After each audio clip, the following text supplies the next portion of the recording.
too much of anything is not a good thing. You can leave a lot of your best moments in the gym. He's from Philly. I've heard how his sparring sessions go. Boots could beat everybody at 68. If he goes to 68. Why would a fight against Canelo Alvarez, the 168-pound undisputed king, be an easier challenge for Terence Crawford than a fight against a fellow welterweight? It sounds insane. Canelo is bigger, stronger, and a global superstar. But according to one of boxing's sharpest minds, trainer Stephen Breadman Edwards, the Canelo fight was not the most dangerous assignment for Bud. Breadman has exposed a chilling truth about what really keeps champions up at night. It's not always the man with the most belts. It's the assignment that history proves is a trap. And right now, that assignment has a name, Jaron Boots Ennis. Is Crawford the only guy where you're just like, oh, okay, that's a 50-50 fight? For Boots? Yeah. Yeah. But Crawford's at 68. You know what I mean? I'm not crazy. I'm not going to say Boots could go to 68 just yet. Crawford did it with Canelo one night. You know what I mean? But that don't mean Crawford could beat everybody at 68. You know what I mean? It's some big, strong dudes up there. So I'm not going to say Boots could beat everybody at 68. If he go To understand this, you have to separate the big fight from the hard assignment. Breadman makes it clear he's not talking about pay-per-view buys, star power, or championship resumes.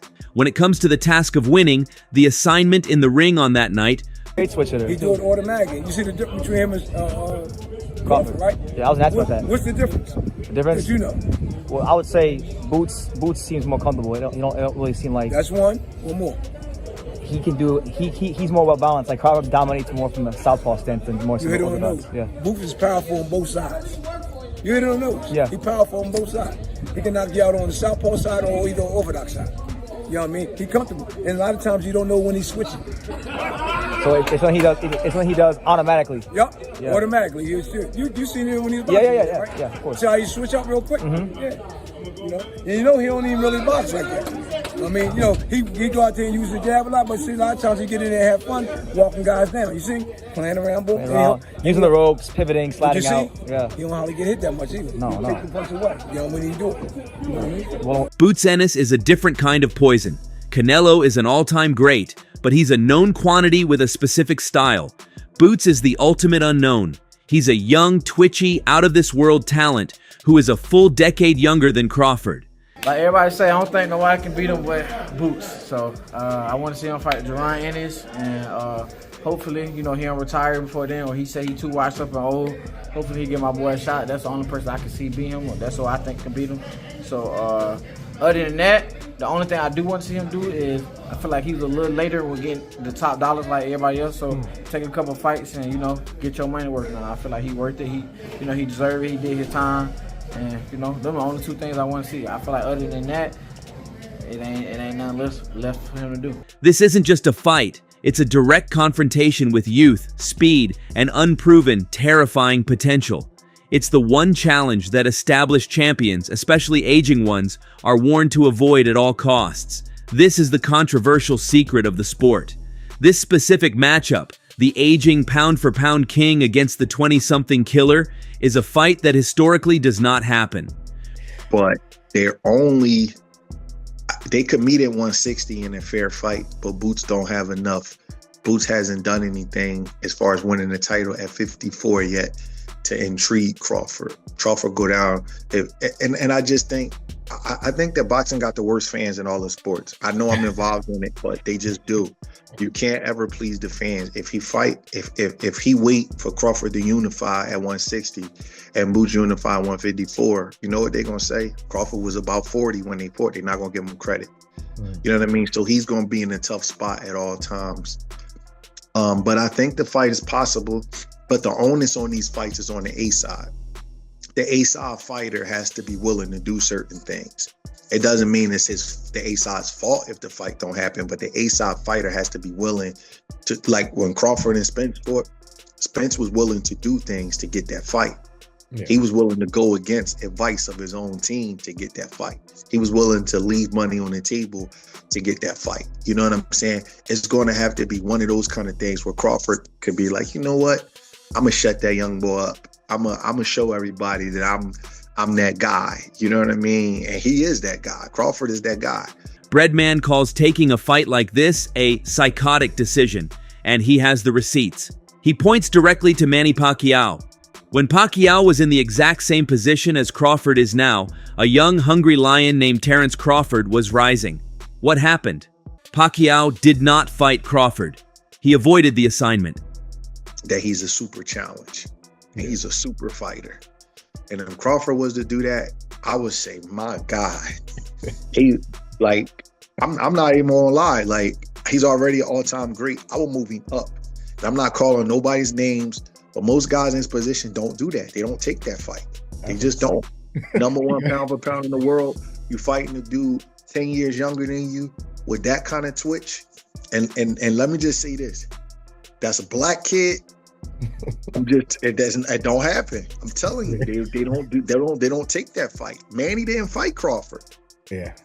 I love Manny Pacquiao. He fought everybody. He did not fight Crawford when he was in this situation. And the same age difference between Boots and Crawford is between Manny and Crawford. Breadman even compares it to Canelo's own career, pointing to his long-rumored avoidance of David Benavidez. Canelo's actions, in Breadman's view, are saying, "That's too young, too fresh. I don't feel like dealing with that." Ever since they sparred over a decade ago, no one's been a bigger Terence Crawford believer than Tim Bradley. Right. And so Tim still picks Terence to beat Boots, still picks Terence to beat Canelo.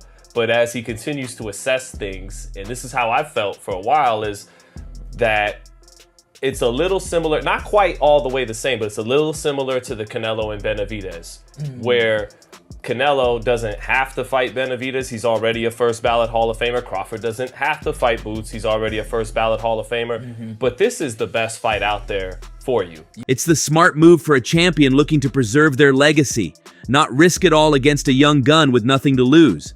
To deal with. That would be much tougher fight than the Canelo fight. Two different kinds of fighters. I'm not talking about accomplishments. I'm not talking about star power. I'm not talking about titles won and all of that stuff. I'm talking about in the ring, the assignment in the ring on that night. That's a difference. The media kind of creates some stuff for certain guys. I'm not saying Canelo ain't a great fighter because he's an all-time great fighter, but that's a different fight. Trust me. So what happens when a champion is psychotic enough to take that risk? Breadman gives the most devastating example in boxing history, Muhammad Ali. When Ali, old, shot, fat, and coming off a long layoff, stepped in the ring against a prime, young, and ferocious Larry Holmes, the world watched a tragedy. It wasn't a fight, it was a systematic destruction of a hero. That is the historical trap. You gotta be like psychotic to take that fight. Yeah. You know what I'm saying? Like Ali, Muhammad Ali, he's psychotic. He fought Larry Holmes. Yeah. Old, shot, fat, layoff. I'll fight him. That's why he walk on water. People don't do that. They're not going to do that. Not that fight. But Ali is sick. He's like one of them. He's one of one. That's why I don't compare nobody to him. Because you're going to get a loss on your record if you keep taking those kind of fights. Yeah. And you see it in this era. People don't do it. That's the nightmare scenario that Crawford's team sees when they look at Boots Ennis. Breadman says this is why he never compares anyone to Ali, because if you keep taking those kinds of fights, you're going to get a loss on your record. It's the one gamble that almost never pays off. And if you think this is just abstract analysis, Breadman revealed a stunning piece of insider information that proves the sport's elite know what Boots is. He reported that Canelo Alvarez himself, the 168-pound champion, was sparring with Boots Ennis.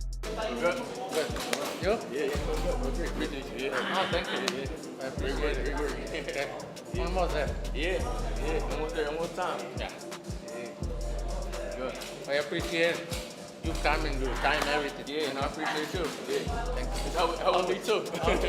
Yeah. And now, I think Boots brought the best out of Canelo. I don't know how many rounds they may have sparred, if it's true. But if it is true, I'm assuming that Boots may have brought the best out of Canelo Alvarez in that sparring. Showed him different looks, the switch hitting. I'm pretty sure they probably wanted Boots to, emulate Crawford or just to be who he is. Not saying Boots got to emulate anyone because Boots has his own skill set. He brings a lot to the table. Breadman's chilling analysis of that news? That's not sparring, that's live fire drills. Think about that. Why would a man Canelo's size be in a live fire drill with a welterweight? Because Team Canelo recognized Boots as the ultimate proxy for elite welterweight speed and talent. There is no doubt that Jaron Boots Ennis can fight. If you got one eye, you can see that. He's a fighter who stays in the gym, right? So you first hear that, you like, well, that's what you want, right? You want your fighter to be a gym rat. Yes and no. Too much of anything is not a good thing. You can leave a lot of your best moments in the gym. He's from Philly. I've heard how his sparring sessions go. Even when you saw Boots face a retired Sean Porter. Yeah, he probably pulled some punches, but he was trying to hit Sean with some real shots. That's just how Boots Ennis gets down in sparring.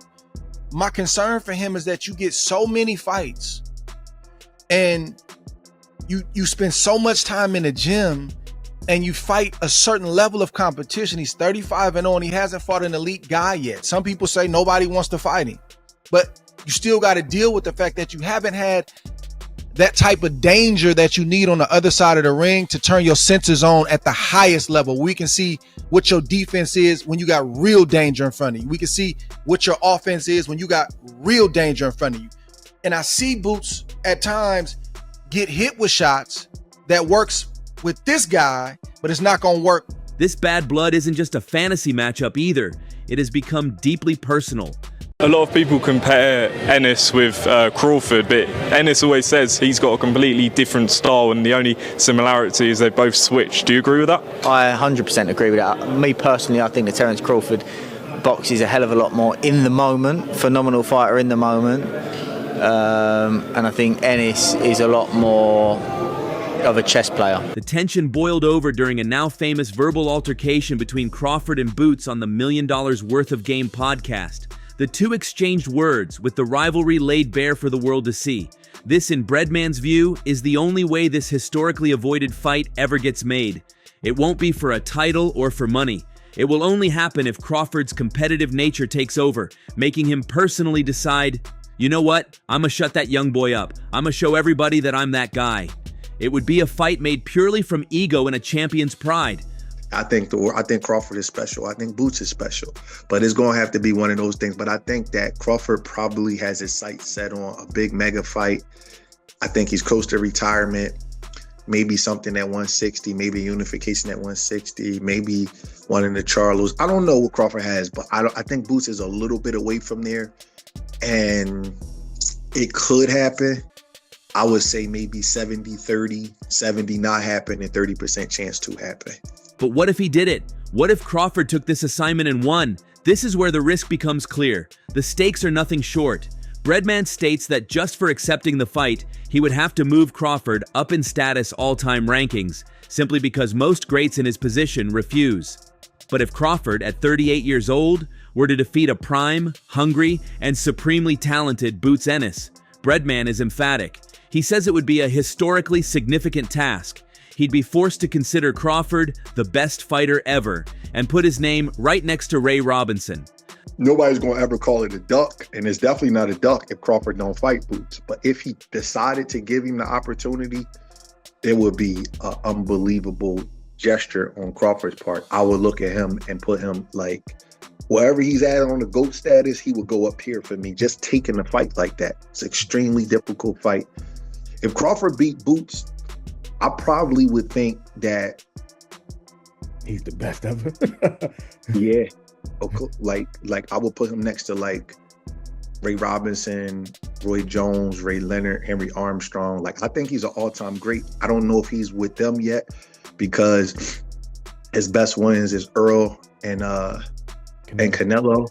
Has an excellent resume, but it's a little thing compared to those kind of guys. The prize isn't just another belt. It's a legitimate claim to the title of greatest of all time.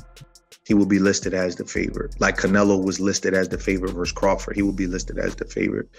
I think Crawford will probably be like a -200 favorite. Despite the mind-blowing stakes, Breadman ends with a dose of cold, hard reality. He gives the fight a 70 to 75% chance of not happening. The logic is simple. Boots doesn't have the star power to make the money make sense. And he's nearing the end of his career, and he just secured his big bag from the Canelo payday. He has no financial reason to take such a terrifying risk. The choice is now his. You know the fight niggas want to see, bro. What? Boots. You know niggas want to see Boots, bro.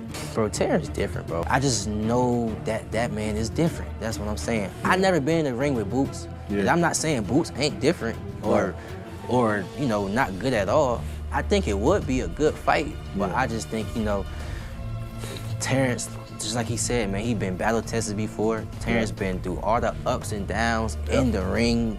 He's the Floyd Mayweather of this generation. Just the magnitude of this fight, maybe Terrence is just not motivated enough. Is Terrence Crawford the businessman who cashes out on a perfect legacy? Or is he that one-in-a-generation competitor willing to risk it all for a chance at true, undisputed immortality? So that's all from today's video. If you enjoyed it, remember to leave a like, subscribe, and ring that bell icon so you never miss our upcoming videos. And don't forget to share your thoughts in the comments section. Stay tuned, and we will catch you in the next video.